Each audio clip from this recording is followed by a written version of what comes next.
You can't think your way out of every storm, but you can change how you stand in the rain.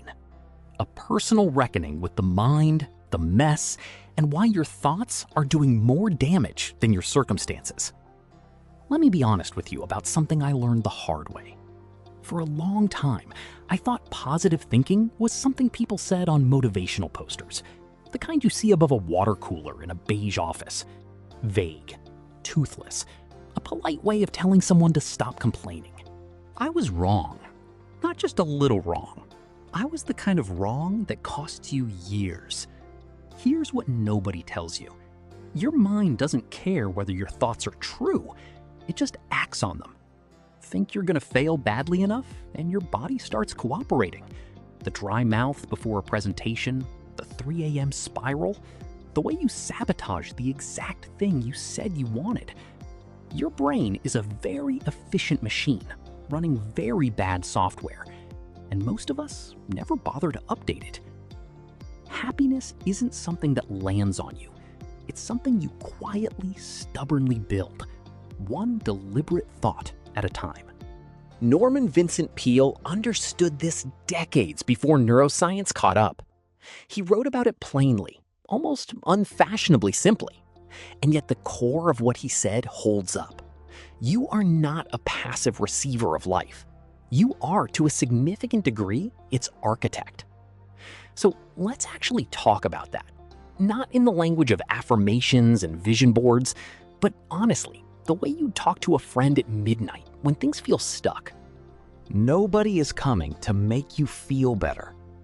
That sounds harsh, but it's actually freeing.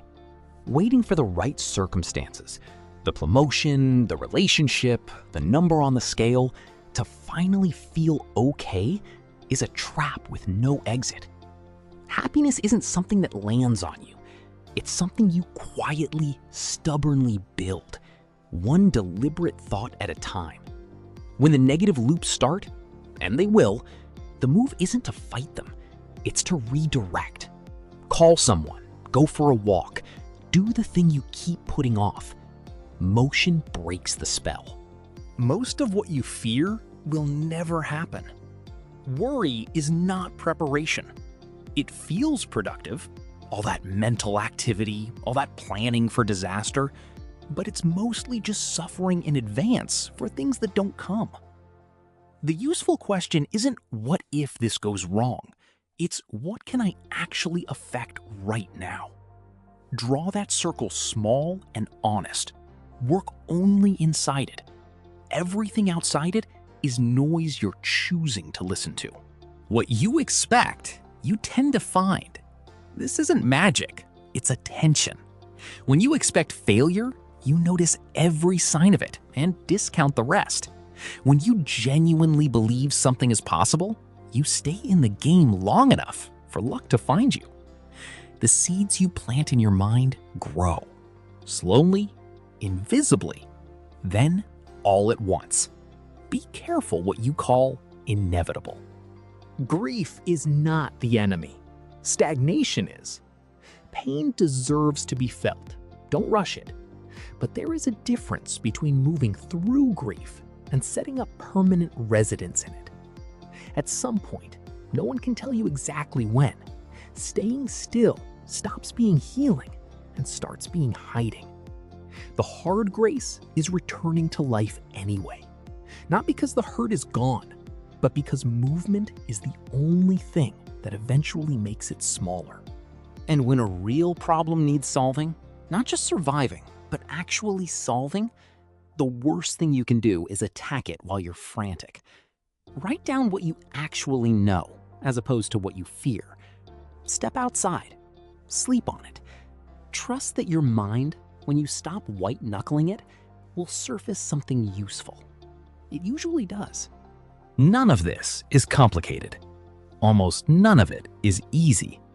But somewhere between impossible and effortless is the place where real change lives. And it starts, always, with what you let yourself think. Sometimes the most radical thing you can do is simply refuse to be defeated by your own mind. The piece is written as a personal essay, the kind a real person might publish on a thoughtful blog or in a Sunday magazine. A few choices I made deliberately. The voice is direct and a little confessional, not preachy. It admits something.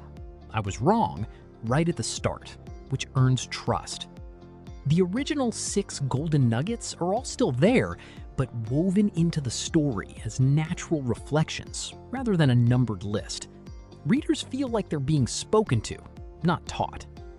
The pull quote breaks the rhythm and gives the most important idea a moment to breathe.